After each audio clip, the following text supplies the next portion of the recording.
Hello and welcome again, everybody, to another edition of Spincast here at Stay Plugged In. Very excited for today's podcast. We have the very first, the original Robert Morris University out of Chicago that really started in the esports space before anyone else, kind of beat everybody to the punch, if you will. Joining us today, I've got LACA, who is the Associate Director of their esports program. We have Adam Farm, who is the head coach for their League of Legends team. And also we've got Michael WISNIOS, who is the executive director of their esports program as well. Gentlemen, welcome, and thank you all so very much for joining us today.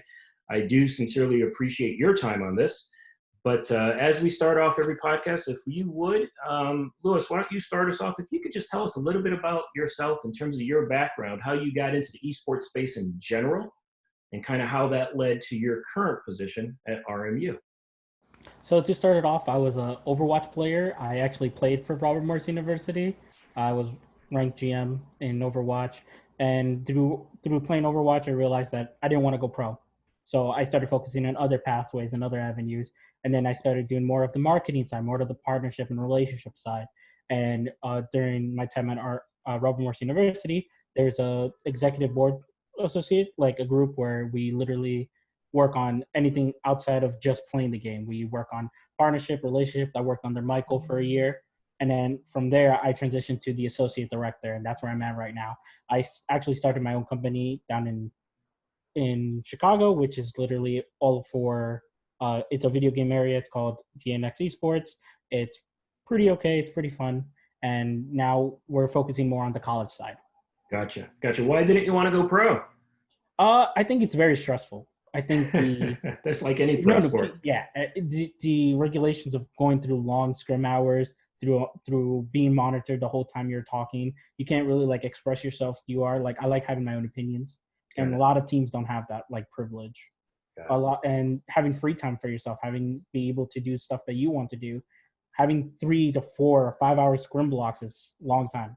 Yeah, understood. A lot of work goes into being pro in any sport. So I trust me, I get it. I understand anybody that wants to pursue it. They have the passion for it, and I believe they should. Yeah, understood. Adam, if you will, tell us a little bit about yourself. Sure. I am Adam Farm, and I've been the League of Legends coach, the head coach at RMU for about a year and a half now.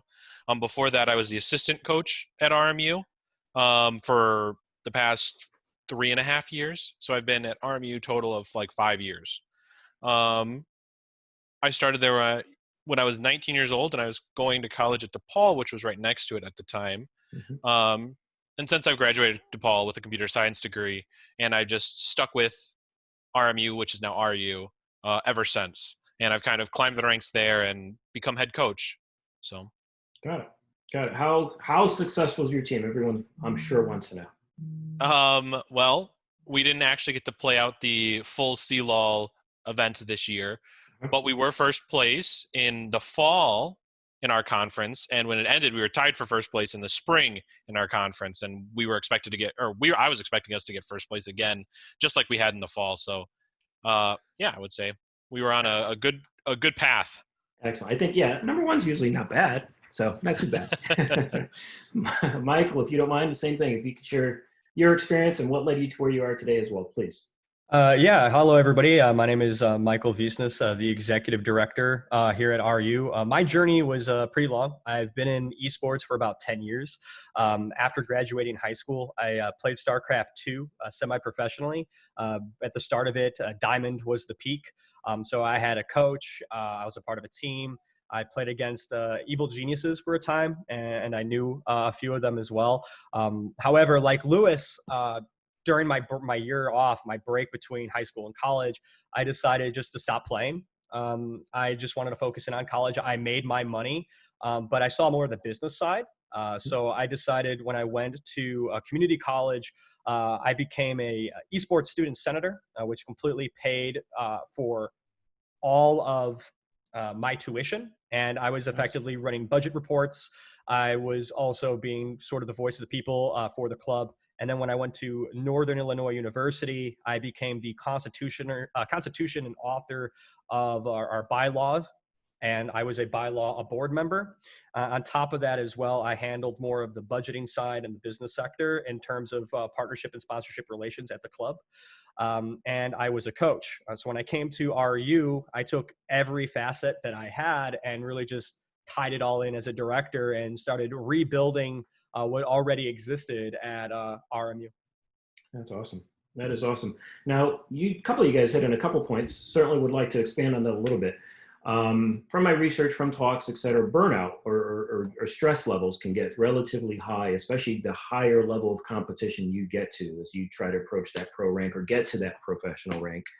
Talk a little bit about that. And what I mean by that, for my audience, a little bit younger, my belief is that if the foundations are set, the parameters are set in terms of how much you should practice, how much rest you should be getting, diet, nutrition, all that good stuff that goes along with traditional sports as well. And you're starting to see those models as well, even at the professional level. But I think at the early ages, if that's kind of implemented and is kind of the routine, that may help phase some of that out to a degree. Don't get me wrong, just like any sport, at some point you're going to age out regardless. But talk about your experiences with that, what you see currently, and if you see that changing somewhat. Let's start with you, if you don't mind, Michael. Yeah. So in terms of burnout, the issue is, as you see, hey, this is a game I play for fun, right? And I have a great time. I like playing with my friends. It's the transition over it to being sort of like a pseudo job that you see a lot of people no longer finding the passion for the game. And then they realize, oh, I have to listen to a coach. Oh, I have to listen to the organization. But that's like traditional sports. People love to play pickup football. They love to do soccer, baseball, basketball, and the same thing applies. But I do agree as well. When I played, there were gamer houses, and you basically played 24 hours a day, 7 days a week. And that caused a lot of unhealthy habits, lack of sleep, not really socializing, bad diet, no exercise. And that was 10 years ago. Where we're at now, and what my staff and I really implement, is how much you should practice per day, which was we try to do at least anywhere from like 2 to 5 hours. And then we try to have our competitions on the weekends. Hopefully, if we're able to schedule them that way. And depends on the best of three. For diet, we try to make sure, everyone loves the energy drinks, but there's a healthy dose of water included. We try to make sure they're hydrated, and stay away from the snack food. Like, let's not get McDonald's all the time. Let's not do Panda Express. Let's look towards more grains and nutrition. And so we actually talk with our nutritionist at RMU and our athletic trainers to really educate myself and my staff and how to put the best foot forward. Awesome. Luis, anything to add to that? Yeah, I would say for kids that are going into schools right now or are looking at high schools, don't be. You have to set parameters on yourself. You have to be. This is like all sports. You have to put the guidelines. You have to put the regulation to yourself. You have to understand when is enough, and a lot of kids don't have that guidelines right now, especially in the industry like esports, where gaming's is, as he said before, it's part of your hobby. Is the enjoyment of playing the game. So you have to understand the difference between what's actually practice or what's the enjoyment. You have to make that distinct separation. So am I playing this game because I really want to get better, or do I want to play this game just because I haven't been fun? And as the individual, you have to realize when am I actually practicing? When am I actually doing that? Because when you see it in real sports, practicing happens when you're playing with the team, when you're with the team, when you're at the team. But at the same time, esports might not have that because we use a lot of the regular ladder, the game that provides it, to really grow and develop these players. So the student has to then create the separation for themselves. Yeah, no doubt about it. It is individually there. And what I was alluding to, I think at the foundational level, if all of those things are implemented early on, and by the time they get to you guys, they're already acclimated to, hey, this isn't necessarily a job, but this is what I trained for. This is what I am used to, and this is what I'm going to do, assuming, they want to continue on to the professional level. And for everyone else that just does it because they're so passionate about it, they're going about it the right way. Adam, you're the coach.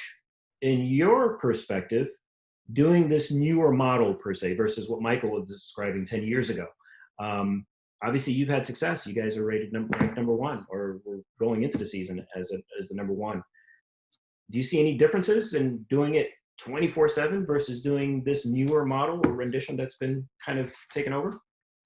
Yeah, of course. Burnout really stems from like a unhealthy, almost unhealthy obsession with the game, because these players are doing it in such excess that it just wears down their brain and wears down their motivation.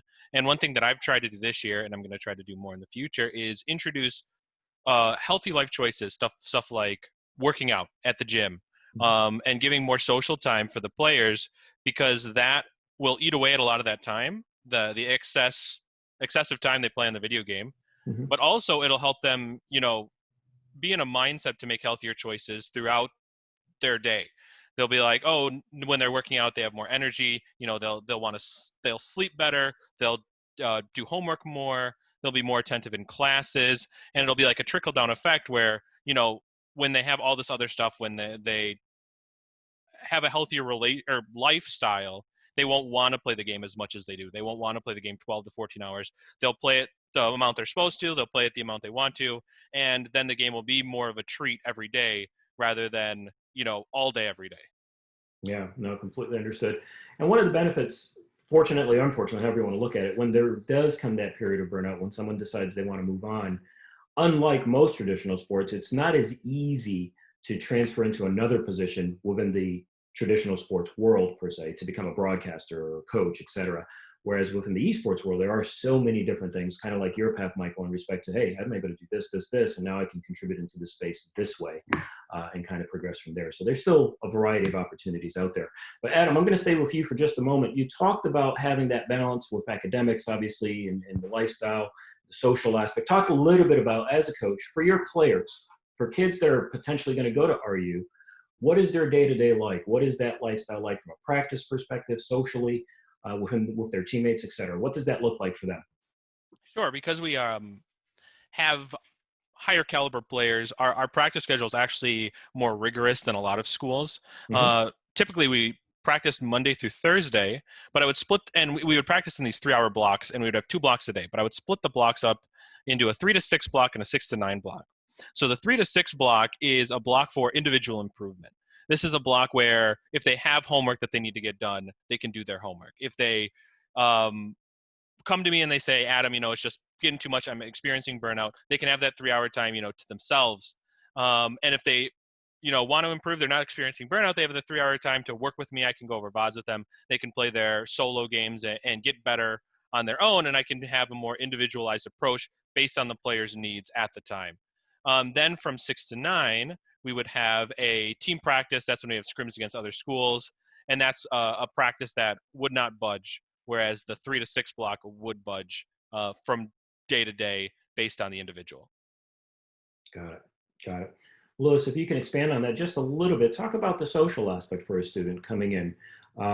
What is that like for them? Are they typically in their dorm and that's it, and that's where they're getting their practice in, or do they meet somewhere together as a group and are able to socialize theirs? And also, are there events on campus from an esports perspective that gets them out and about to do some of those things as well? So we encompass all three. So a lot of the biggest differences, we make our players have to show up every time we have a match, every time we have a game, depending on the time.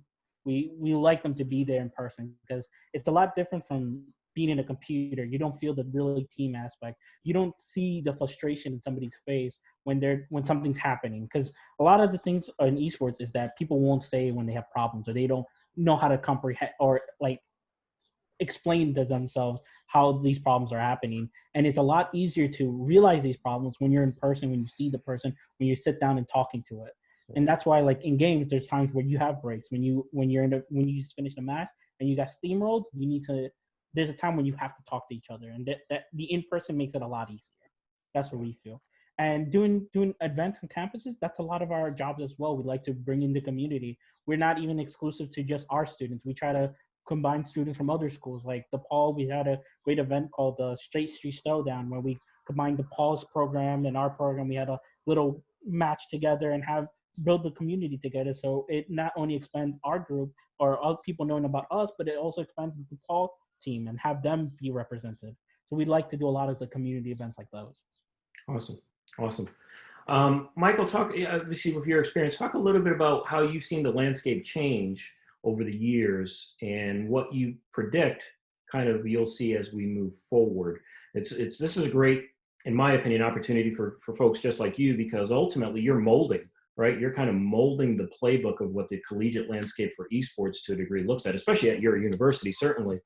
But there's no playbook really to, I mean, don't get me wrong, gaming's been around for a long time, but at the collegiate level, it's still in its infancy. So the things you change or do from a year-to-year basis is something that others that will follow will kind of use as that playbook. But anyway, a little bit about how it's changed to the point where you're at today and kind of what you look at moving forward. Yeah, so the landscape has changed. And it's really due to the money that's being involved in esports generally, right? From 10 years ago, there was a lot of money and it was really coming from the publishers, but you're seeing non-endemic brands as well pumping money into the industry. And that promoted change. So at the college level, how it really all started is they looked at the recruitment numbers, which is the amount of fans or audience members, and then the age group, which is why the college side got into it. Right. And then as at the professional side, why it's so lucrative, why the industry is booming is because you have money being poured into it as an entertainment base, which is happening more now than ever due to the pandemic, because we can still host our tournaments online and still provide content that really traditional sports are struggling to do at this current time, right? Like it's hard to watch a basketball game with no fans. It's an element that's taken away. But if you look at esports, the fans are always there. So the landscape changed due to the influx of dollars and revenue. And at the educational side, we moved away from just doing esports athletes, right? I was an athlete. Lewis was an athlete. But there are coaches, there's directors, there's graphic designers, there's social media managers. There are majors and minors that are going to be more and more required in the future of the industry's progression as time goes on. So what I did, as Lewis alluded to, is I created the Esports Student Executive Council, which Lewis was a part of. And these students would work with myself and at the time, my other associate director, Jose Espin, in a bunch of different tasks. So either social media management or partnership and sponsorship relations or graphic design, to give them practical job experience while they're at university. So upon graduation, if they so wish, are able to go into the field. And no other university is really doing that yet. They're coming out with degrees, and degrees are nice. However, esports should be a concentration rather than a full-out degree right away. So I think we might be jumping the shark right now. I think in another 5 to 10 years, yes, a degree will be great.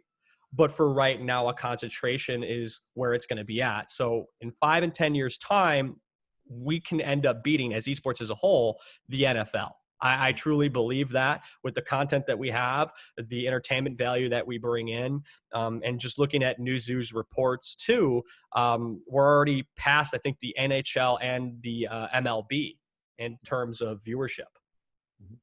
Yeah, the accessibility, I think, is such a creative notion that's different than any other sport, meaning I'm a big baseball guy. I'm a Boston Red Sox fan, and their shortstop is Xander Bogaerts. And in the middle of the game, he's not going to get on Twitch and tell me, well, this is what I did here, and this is how I made that play. Whereas with esports, that content's available, where those high-level pros can get on and stream and show the average Joe, hey, this is what I did in this screen or in this phase of this game, et cetera. So I think as the demographics continue to mature, I would agree with you. I think those numbers will prove themselves out over time. So. Lewis, talk a little bit about some of the other platforms, some of the other games that are offered other than League of Legends, and how does that look? How many different teams at the varsity level? Are there clubs below that level? How does it look on campus for you? So currently we have 5 teams, I believe. We have 5 varsity teams. Though, when we mean by varsity, those are the players that represent the school in terms of if we have to send images, if we have to do anything portfolio based, they are the faces of the school. And then we have club level. So in terms of varsity, we have League of Legends, CS:GO, Rocket League, Smash, and I believe Overwatch. Though.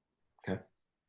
And for club levels, we're looking at it's mostly for student engagement. So if let's say a couple kids want to come in and play Siege in one of our arenas, we sign them up as a club. We give them a little bit of funding to see if they want to go to any online tournaments, or if they're even qualified to go to a major tournament. We see if we can even afford it and put it into that. But in terms of like that's all student engagement. The students will be evolved around that the most, because those are the guys who really want to play those specific games.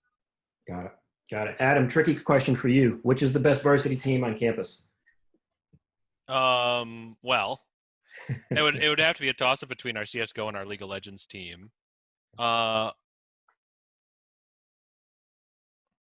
would have to say, because of the greater competition in the League of Legends scene, than our CS:GO team probably edges us out a bit, just because there's not as many CS:GO teams around the country. Mm-hmm. So therefore, relatively, they are probably the strongest in the country, whereas our League of Legends team is probably not the strongest in the country. Got it. I know you guys have a phenomenally strong program to begin. Mm-hmm. Who are some of the natural rivalries that have come about, whether it's through scrim or in competition, with any of those clubs, League of Legends included? Well, we have kind of a rivalry with Grandview University, because they're in our conference and they were naturally the second place in the fall, and they were tied for first place in the spring, but there was like a three-way tie between us, Grandview, and Illinois College, and we had beaten Illinois College had beaten Grandview, and Grandview had beaten us in one of the season matches. So we were at like a three-way tie, but then we went to a Grandview tournament at the very end of before the quarantine, and we had beaten Grandview there, but that was outside of our conference. But that has kind of made a rivalry in our conference with Grandview University. Got it. As for the other games, you're going to have to ask Mike and Lewis. They'll know more. No problem. I actually had a conversation with Dana over at Grandview. So, Michael, talk a little bit, if you don't mind, about what your expectation is as we progress and we get back out of COVID-19. What are some of the things you'd like to see, say, over the next 2 to 3 years that are different in the overall landscape collegiately for esports? I would like to see more internships with professional teams. I know they already exist, but they're very few and far between. I think those within the collegiate field, we need to reach out more to the pro teams and establish those relationships with them, to have a multitude of different internships for the summer. And on top of that, start establishing some inroads for our students to get jobs a little bit easier and more effectively. I think if we do that within those 2 years, what we'll start seeing is a stronger industry with those that graduated in majors that they found enticing and are intelligent in. I think what we should do as well is move away from trying to create an all-encompassing degree of esports, and again go back to the concentrations and say, hey, if I'm a business major, I can get a concentration in esports business and marketing. If I'm paralegal, I can get a concentration in esports, a legal degree. I think that's what we need to do. And I think if we do that in 2 years' time, we'll see a budding industry that's more effective in those that actually understand esports, and the newer generation. Because like the games, things come in and out. We're going to need people that understand the new content, that also understand what's needed. And I do like the fact that we have some people outside of esports that are inside of the industry. However, sometimes they don't fully understand what the community wants, what the community needs, and how to move forward. Yeah, 100% agree. And there's so much of an opportunity there today. I can only imagine in the next few years, it's going to grow significantly higher. And having someone from within go out to assist in that's only going to make the space stronger. I certainly agree with that. We're almost up on time here, so I'm going to ask one last question across the board. And if there's anything you want to add to that, please feel free. But Lewis, I'll start with you. If you would give the audience any advice, whether it be a parent or a younger student, in respects to getting into esports, what would those words of advice be? I would say treat it like you would think it's a sports game, like an event you're watching. Try to enjoy it. Try to see like how it's connected to your son or daughter, to really focus on what's the enjoyment of the game. and why they're so passionate about it. As a parent, that's like one of the biggest things you would like to see is why they're so passionate about it. And generally, lots of parents nowadays don't really see it, but as its time's going, it's growing and growing. So I see that parents should be focusing more on that. Yeah, having that support system by far is going to make a significant difference. So certainly appreciate those words. Adam, for you, a different question, but promote RU. If I'm a student, I'm watching this and I'm wondering a little bit more about Robert Morris University, tell us why. Why there? I'm interested in esports. I'm a pretty good League of Legends player. What sets the bar there for me? Well, we have a very, very experienced staff, just like in general. I've been there for 5 years. Lewis was a student there, and he's been through the whole esports program as a student, and now he's working there. So he has about, 5 years of his own esports experience. And our esports experience just overall is the most, or one of the most, if not the most in the country, just with the amount of time we have spent creating a template for ourselves and pushing ourselves forward, our coaching, our analysts, our directors, and we have more widespread games. So we have more support towards not just League of Legends and Counter-Strike, but we also have an Overwatch team. We have a Smash team. And so there's a lot of schools that don't offer, CSGO scholarships, for example, and we do. So that increases our desirability. And we just have like really, really good teams with, our League of Legends team being the best in our conference, our CSGO being one of the best, if not the best in the country.